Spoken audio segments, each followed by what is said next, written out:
자, 이렇게 정 기자가 설명한 특급 경계령이 내려진 경주 상황 조금 더 한번 짚어보겠습니다. 자, 최준봉 교수님, 일단 뭐 미국, 중국, 일본 주요국 정상들이 다 모여요. 그렇다 보니까 당연히 경호는 엄청날 것 같은데, 자, 영상 하나 보여드리겠습니다. 자, 보면은 이게 해경 특수 기동정이라는 거거든요. 지금 저게 에이펙이 열리는 경주 보문호 일대에서 이제 하루 종일 이제부터 떠 있는다고 하는데, 아니 저게 총알까지 막는다고요? 방탄으로 돼 있습니다. 지금 말씀하신 해경 특수기동정은요. 서 있는 자리에서 180도 회전이 가능해요. 보통 배는 그렇게 돌기가 어렵거든요. 배는 상당히 큰 포물선을 돌면서 걸어야 돼요. 돌아야 돼요. 그런데 저거는 180도 회전이 가능할 정도로 신속력도 있고요. 모든 그 배 외부가 방탄으로 돼 있습니다. 그래서 어떤 총알에 7.62mm라고 하는 게 보통 이제 K16 소총 있잖아요. 그 소총의 총알이 그 안에 들어있는 건데 저 총으로 쏴도 방탄으로 뚫리지 않습니다. 그 정도로 단단하게 만들어져 있고요. 안에는 여러 가지 다양한 기구들이 있어서 레이더를 포함해서요. 이 보문 호수가 사실은 보문 단지에서 유일하게 이제 호수로 기록돼 있는데 호수 안에 혹시나 어떤 위험 요소가 있는 것을 방지하기 위해서 24시간 경계근무를 하게 되고요. 또 하나는 수중 로봇도 있습니다. 수중 로봇은 바닥에 있는 혹시나 뭐 폭탄이라든지 위험물이 설치된 걸 방지하기 위해서 이미 에이펙이 이루어지기 전에 한 번 다 샅샅이 뒤졌고요. 24시간 수중 로봇들이 바닷속, 이 호수 속에 있는 혹시나 위험물질이 있는지 없는지를 확인하는 그런 일도 하게 되고, 사실 2010년도에 서울에 G20 정상회담이 있었잖아요. 그 당시에는 고속 단정은 투입이 됐는데 특수기동정은 투입이 안 됐었어요. 이번에 최초로 해경이 갖고 있는 특수기동정이 투입이 돼서 얼마나 삼엄하게 안전관리를 해서 대처하고 있는지 하는 부분을 볼 수 있을 것 같습니다. 자, 그러면 지금 경주의 경호 상태가 어느 정도냐면요. 자, 보시면 자, 이렇게 그야말로 죄다 진공 상태로 만들어 버린 겁니다. 보면은요. 회의장 반경 3.7km는 일단 비행 금지 구역이 설정이 됐습니다. 그리고 물속에서는요, 아니 수중 드론까지 뜨고 하늘에서는 감시 드론이 날면서 24시간 경계 태세를 유지하고 있는데, 허준 변호사, 지상에서는 15년 만에 육상 작전까지 펼쳤다고 해요? 그렇습니다. 경찰 특공대와 장갑차까지 동원이 돼서 그야말로 물 셀 틈 없이 경주를 지키고 있는 상황입니다. 그렇군요. 지금 보시는 화면처럼 장갑차들 동원돼가지고요. 지금 뭐 아까 기자께서 비표 없이 취재진 출입하기도 힘들다 하셨는데, 가장을 조금 보태서 지금 경주는 개미 한 마리도 비표 없이는 출입하기 힘든 상황일 것 같습니다. 육지뿐만 아니라요. 아까 수중 말씀해 주셨잖아요. 기동정뿐만 아니라 보문호 바닥에 혹시 있을지 모르는 폭발물도 하나하나 바닥까지 내려가서 수색을 하고 수중 드론까지 상시 배치하고 있다고 합니다.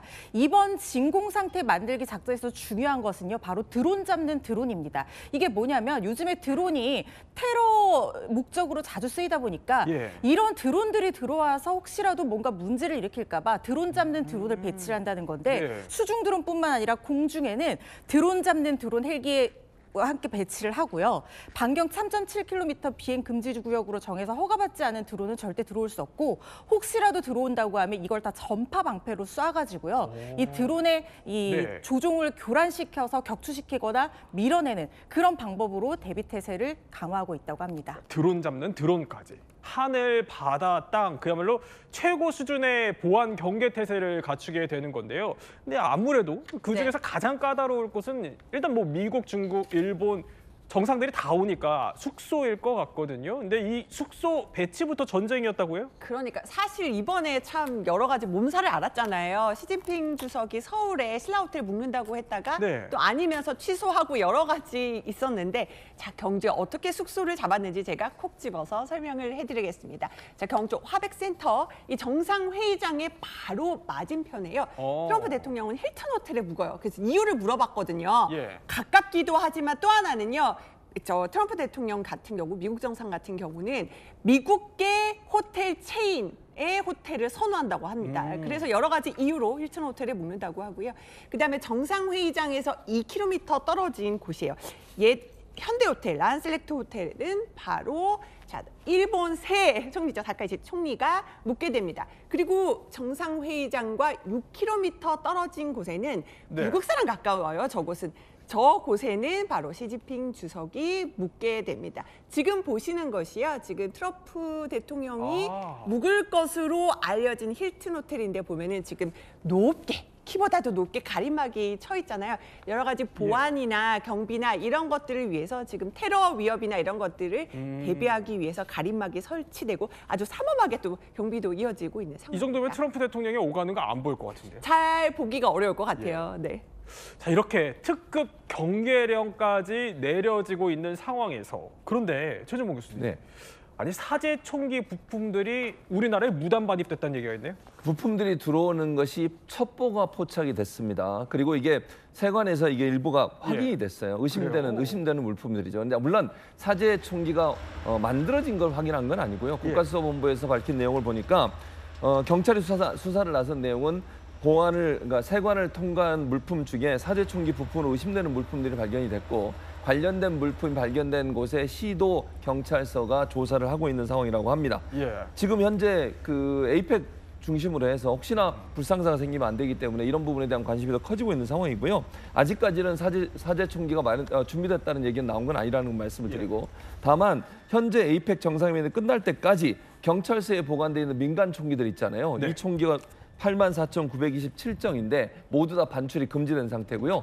화학류 있지 않습니까? 화학류는 운반 또는 사용이 금지된 상태입니다.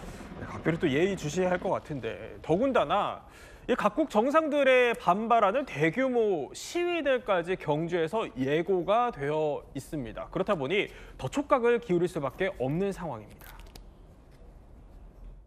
네, 자유빙입니다. 그대로 자유빙에서 죽었으면 좋겠고요. 이인네들 치사마야 되지 않겠습니까?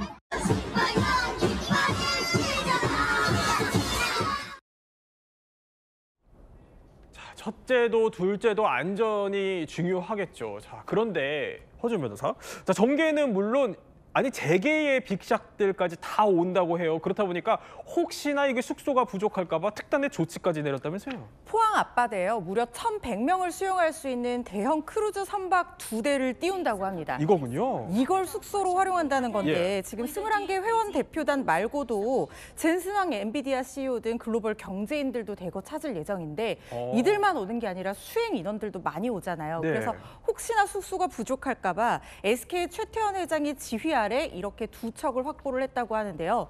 이 안에는 대형 식당, 수영장, 연회장, 화려한 편의시설이 모두 갖추어져 있다고 합니다. 아마 정상과 리더들은 경주에서 주로 머물고 동행 수혜원들이 주로 이 크루즈선을 이용할 거라는 관측이 나오고 있는데요. 말씀드린 것처럼 정계뿐만 아니라 재계 주요 인사들 총 집결하거든요. 이재용 삼성 회장, SK 최태원 회장 당연한 것이고요. 정의선 SK 회장, 그리고 정의선 회장, 현대 회장이죠. 그리고 구광모 현대 회장, 그리고 LG 회장 다 오니까요. 아마 제 생각에는 많은 수용 인원들이 있을 거라는 생각이 들어서 이 크루즈 선박이 굉장히 잘 활용될 것이라는 생각 듭니다. 그러니까 이 크루즈 선박까지 떠야 될 정도로 뭐 세계 정계 그리고 재계까지 이름만 들어도 알만한 세계 거물들이 다 모이는 거예요. 근데 이남희 기자, 아니 사람뿐만 아니라 보물도 경주에 총 집결해요? 자, 보물 뭐냐면요. 금관이 신라 시대의 왕실의 위신과 권위를 상징하는 금관 6점이요. 사상 처음으로 한 자리에 모이는 거예요. 저 사상 처음이에요? 그러니까 저 금관총 금관이 1921년에 경주 금관총에서 저 금관이 처음으로 발견됐거든요. 그러면서 계속 뭐 천마총이라든가 여러 곳에서 이제 이 금관들이 쭉 발굴이 됐는데, 그러니까 저 금관총 금관 존재가 나타난 이후 정말 104년 만에 한 자리에 경주 박물관에 모이게 되는 겁니다. 트럼프 대통령 잠깐 있다가서 본인이 좋아하는 저 금관을 좀 볼 수 있을지 제가 궁금하기도 하는데요. 저 6대 금관뿐만 아니라 또 황금 허리띠 등 여러 보물, 그러니까 황금유산 20점을 특별 전시를 한다고 하니까 또 다른 볼거리가 될 걸로 보입니다. 이 금관을 트럼프 대통령이 볼지 말지는 혹시 결정이 됐어요? 아직 모르겠어요. 지금 트럼프 대통령 말레이시아에서 일본으로 가고 있잖아요. 굉장히 일정이 빡빡해서 저도 궁금합니다. 그렇군요. 자, 이렇게 긴장감이 극도로 높아지고 있지만요. 허지연 변호사, 그래도 에이펙이 그 경주 지역 주민들 입장에서는 또 축제잖아요. 그러면 특수를 기대할 법도 해요? 그렇죠. 사실 에이펙 기간 동안만큼은 전 세계의 이목이 경주에 쏠릴 것 아닙니까? 특히 요즘에 K푸드가 정말 대세기 때문에 경주 에이펙 공식 디저트로 선정된 황남빵의 특수를 기대하는 지역 기업인들의 목소리 기대감도 상당히 높은 상황입니다. 그렇겠네요. 이 빵 다들 아실 겁니다. 경주 전통 문양도 인쇄가 되어 있는 86년 전통의 대한민국에서 가장 오래된 팥빵인데요. 경주 현지 농가의 팥을 전량 구매해서 사용을 하기 때문에 지역 상생의 대표 모델이고 오래된 빵이라는 점에서도 이 공식 디저트로 선정되기에는 손색이 없다는 생각이 듭니다. 지금 보니까 되게 먹고 싶은데요. 안에 팥소가 가득 차 있는데 지나치게 달지도 않고 이 쫀득쫀득한 맛이 있어서 드셔보셨군요. 너무 좋아하죠. 그리고 경주 현지에 가면요. 각 구워낸 빵을 낱개로도 살 수 있어요. 그래요? 그래서 관광객들이 너무 좋아하는 빵이고 선물도 많이 하는데 아마 전 세계에서 모인 정재계 인사들 그리고 수행원들이 한 입 베어 물면 저 빵 못 잊을 것 같다는 생각도 듭니다. CNN까지 주목한다 이런 얘기들도 들리던데 자 이번 한 주 경주에서 벌어지는 세기의 단판 소식들은요 저희가 앞으로 제대로 분석해 드리겠습니다.